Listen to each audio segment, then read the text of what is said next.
आज का हमारा जो टॉपिक है वो प्रश्नावली क्या प्रश्नावली 2 आज हम पढ़ने वाले हैं। क्या प्रश्नावली 2। ठीक है, कल भी हम लोगों ने प्रश्नावली 2 का पहला प्रश्न देखा था, है ना। जांचिए कि क्या क्वेश्चन क्या था, जांचिए कि दिए गए मान समीकरण के मूल हैं। ये देखे थे ना कल। तो आज हम क्या देखेंगे जी, समीकरण देखो प्रश्न क्रमांक 2 देखेंगे। ठीक है, प्रश्न क्रमांक 2 में है निम्नलिखित द्विघात समीकरण के मूल ज्ञात कीजिए। ठीक है,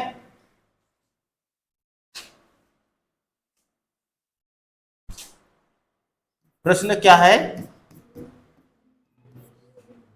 ये दूसरा प्रश्न है, निम्न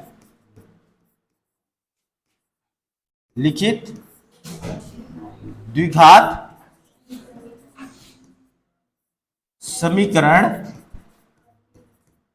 क्या समीकरण के मूल ज्ञात कीजिए।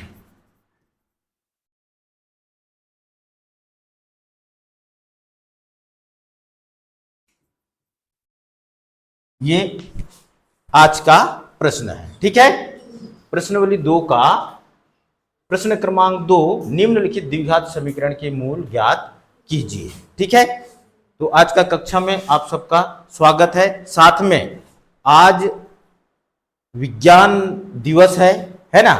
पूरे भारतवर्ष में आज विज्ञान दिवस धूमधाम से, है ना, सारे स्कूल कॉलेजों में जो है ना, और सभी जगह लगभग आज विज्ञान दिवस मनाया जा रहा है। तो आप सभी को विज्ञान दिवस की बहुत बहुत शुभकामनाएं। आज थोड़ा सा दिमाग को विज्ञान की ओर ले जाना, समझ में आ रहा है ना। अभी कुछ समय में आप लोगों का क्विज प्रतियोगिता भी होना है ना। ठीक है, तो थोड़ा सा विज्ञान के पन्नों को भी पलट कर देखना, है ना। आज ये जो दुनिया है ना, पृथ्वी से चंद्रमा तक जा चुका है, समझ में आ रहा है ना। आज के ही दिन, है ना, सैटेलाइट का लॉन्च भी हुआ था जो सफल रहा, है ना। इसलिए आज का जो दिन है वो क्या है, विज्ञान दिवस के रूप में मनाया जा रहा है। ठीक है, तो अब देखते हैं हमारा मेन टॉपिक पे। ठीक है, आज का क्वेश्चन है निम्नलिखित द्विघात समीकरण के मूल ज्ञात कीजिए। ठीक है, क्वेश्चन देखते हैं, क्वेश्चन नंबर 1। ठीक है, क्वेश्चन नंबर 1 क्या है जी, x माइनस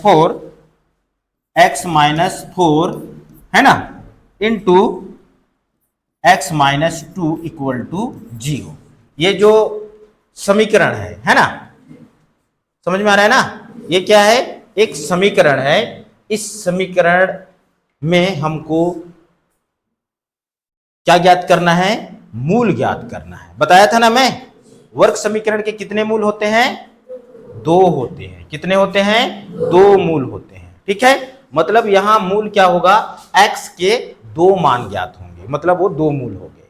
समझ में आ रहा है ना। x के कितने मान ज्ञात होंगे, 2 होंगे। उसी को क्या कहते हैं, समीकरण निकाय का या समीकरण का या वर्ग समीकरण का 2 मूल कहेंगे। 2 आंसर ज्ञात होगा।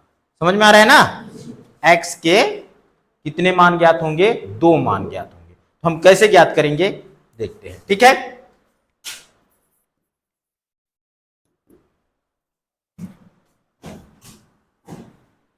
यहां देखो क्वेश्चन क्या है जी, x minus 4 into x minus 2 equal to 0 है ना। ठीक है, यहां पर एक चीज देखना आप, है ना।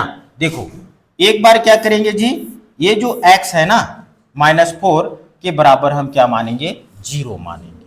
ठीक है, फिर दूसरा बार क्या करेंगे, x माइनस 2 इक्वल टू 0 हम मानेंगे। समझ में आ रहा है ना। ठीक है, अतः क्या हो जाएगा, यहां सिंपल छोटा सा क्वेश्चन है ना, ये क्वेश्चन भी इंपॉर्टेंट है, अक्सर पूछता है। ठीक है, तो क्या करेंगे, x माइनस 4 इक्वल टू 0 मान लिए, इसके बराबर 0। फिर दूसरा क्या, x माइनस 2 इक्वल टू क्या, 0। समझ में आया? ठीक है, अगर हम इसको यहां से लाइन भी खींच देते हैं तो कोई दिक्कत नहीं, इसका मान निकल जाएगा। ठीक है, देखो क्या होगा, x माइनस कोष्टक को हटा दो, x माइनस 4 इक्वल टू 0 हो गया।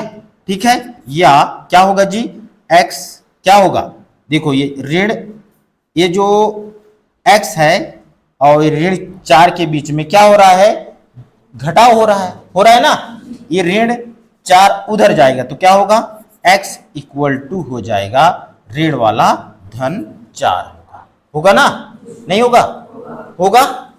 समझ में आया कि नहीं, आ गया? ठीक है, इधर देखो x माइनस 2 इक्वल टू 0। ठीक है, x माइनस 2 इक्वल टू 0, तो ये हो जाएगा आपका क्या, ये भी घट रहा है, x में घट रहा है ना, उधर जाकर क्या करेगा, 0 के साथ जुड़ जाएगा, या फिर 0 तो जोड़ने से भी उतना ही आना है ना, जितना जो संख्या है वही आएगा, तो ये होगा धन 2। समझ में आया? यही द्विघात समीकरण के मूल है। ये जो द्विघात समीकरण, 2 मूल ज्ञात हुआ क्या, x का x बराबर 1 ज्ञात हो गया 4, दूसरा ज्ञात हो गया 2। अतः क्या,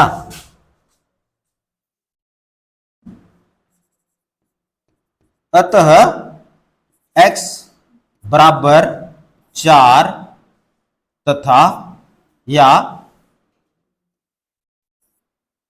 x बराबर, इसी x का मान कितना, 2, x का मान 4 और 2 समीकरण क्या, समीकरण के मूल है, यही इसका आंसर है। समझ में आया, नहीं आया, आ गया ना? ठीक है,